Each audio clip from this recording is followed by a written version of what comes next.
Welcome back. In our last session, we talked about the foundational elements of coaching in different types of meetings. Today, we're diving into the how. How do we make those individual meetings truly productive and impactful? Let me tell you about someone who, for me, epitomized the power of truly connecting with others, Jack Annan. I had the privilege of knowing Jack when I worked at Northeastern Junior College in Sterling, Colorado, back in the mid-2000s.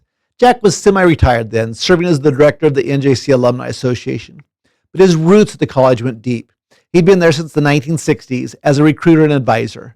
Jack was famous for his incredible ability to connect with the agricultural community across Colorado. You'd see him at the Greeley Farm Show every year, and he'd always have a crowd around him. People he knew, all wanting to spend time with him. He was truly the Greeley Farm Show rock star. It's amazing to think that Jack was never a president or a vice president in NJC, yet he was so vital to the college that they put a statue of him on campus while he was still alive. He earned the title Mr. NJC for a reason. I think the secret to Jack's success was simple. When you spent just 5 minutes with him, he made you feel like you were the most important person in the world. He had this wonderful twinkle in his eye, always asking questions, and he genuinely made me feel like my answers were the most important things he'd ever heard. He did this for everyone, whether you were the college president or a high school student considering attending NJC. By putting the focus entirely on others, Jack made a huge positive impact in the lives of thousands of students and staff members. We're not all Jack Annan, but we can all definitely learn from how he made others feel. This lesson is incredibly important for how we hold ourselves and engage in our individual meetings. To maximize the effectiveness of these individual meetings, here are some practical tips you can start using today. First, be present and attentive.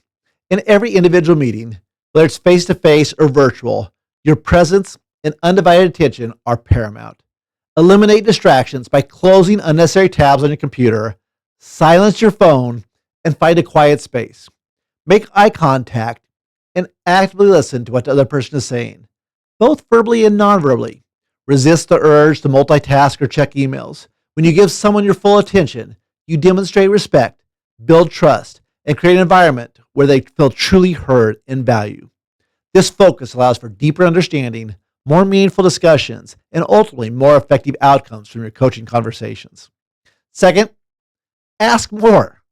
Tell less. Your primary role as a coach is to help your staff discover answers and solutions for themselves. Spend a significant portion of your time asking open-ended questions. Guide them through challenges rather than just providing solutions. For instance, instead of saying, you should do X, try, what steps have you considered to address this? Or what potential solutions come to mind? This empowers them to own their solutions. A mistake I see from most new supervisors is they feel like they have to prove themselves in meetings by talking and sharing a lot of inside advice. The best managers ask the best questions and help the individuals on their team find the answers and then keep them accountable to implement these answers. Third, provide strategic guidance. While you want your staff to be problem solvers, don't hold back on your wisdom. There will be times when your knowledge and experience are invaluable. Provide guidance based on your expertise, perhaps by sharing a past lesson learned or suggesting a helpful resource. This isn't about micromanaging, it's about equipping them to succeed. Next, be direct and clear on specific needs. There are times when you have specific outcomes or tasks that absolutely need to be completed by the individuals. In these situations, don't be vague. Be direct and clearly state what the outcome you need and when you need it. Clarity prevents confusion and ensures everyone is on the same page. Next, document and share meeting notes. This one is crucial. After every individual meeting, make it a habit to email the notes from the meeting to the individual. This ensures both of you have a clear record of what was discussed, any decisions made, and most importantly, what is expected from them and by when. This simple step vastly improves clarity and follow-through. Utilize shared tracking tools. To further enhance the accountability and progress tracking, use the share tool to keep track of commitments and action items. Personally, I use tasks and teams to manage individuals and team tasks. It allows you to set deadlines, assign tasks, and enables each person to add notes or mark when they complete their section. This transparency keeps everyone aligned and moving towards common goals. Finally, focus on strengths first. Always start your individual coaching conversations by acknowledging what the individual is doing well. Building on their strengths creates a positive foundation and makes any area for development feel less like criticism and more like an opportunity for growth and continued success. In addition to these general tips, there are specific things you should do to make your individual annual reviews or progress reviews even more productive. It's really important to do your homework before this meeting and bring relevant data and anecdotes. To make these reviews truly effective, you should evaluate 3 key areas. First, individual achievement. What has this individual accomplished in their role over the past year? Be specific and have examples ready. Second, evaluate collaboration with team members. How effectively does the individual work with others on the team? Look for examples of positive teamwork and areas for growth and collaboration. Third, evaluate customer value. This should always have some type of measurable impact. In our college environment, the customer could be a student or could even be an internal stakeholder if the position doesn't directly deal with students. Think about the value the individuals added to those they serve. To inform these evaluations, you should rely on performance metrics specific to each individual's role, observations of their work and interactions, and a review of the individual goals that were set during the past year.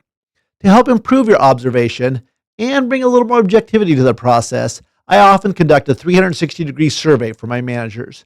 This helps me get additional feedback on how they are performing from the viewpoints of their team members, peers, and key stakeholders.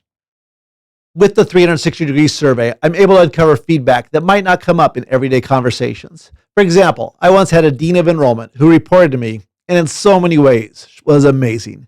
She was a motivational speaker. She connected with everyone, and her positive personality made everyone feel better. She truly cared for her staff, the college, and students, pouring her all into improving their lives. However, one thing I didn't know until I did the survey was that she wasn't always timely in signing forms or approving requests. This left her directors on hold, waiting for approval to move forward. It wasn't a big enough deal for them to bring it directly to me, but it did impact their workflow. The 360-degree survey provided a safe space for this feedback to be shared, which helped me address it with her, and it became an area where the dean got even better. I was incredibly proud when she took my job as vice president after I left the college. This is a lot, but I've included an example of the most recent self-evaluation I did on myself, which is a similar format to what I use for my staff at our annual progress review. The first section is a narrative that brings everything together. For my staff, it's usually 3 to 4 paragraphs long. This is an abridged version for this picture. The second section contains the key performance indicator. These are lagging indicators, and I should be able to track annually to see what our trends are and how our efforts are playing out. After this, I include the results from my 360-degree survey along with comments. This example just has the results of the question, but for my reviews, I also include the written feedback. For my staff, there are times when I gather themes for the comments, as the areas of improvement are important, but at times the specific written comments are not constructive. In addition, I include our team's Q12 engagement score that shows how the staff is doing with their work. The narrative provides subjective information, and the KPIs and surveys provide objective information that includes information from peers, stakeholders, and direct reports. By using Microsoft Forms or another survey tool, it can be pretty easy to capture this information. The templates after the video includes categories I've used for 360-degree surveys in the past. By applying these practical tips and leveraging tools like shared notes and data, you can transform your individual meetings into highly productive, engaging, and developmental experiences. Remember, effective individual meetings are the cornerstone of a strong, high-performing team. To build on this, next time we'll look at the wisdom of Marshall Goldsmith on how to help coach individuals on your team to grow to be even more than who they are today.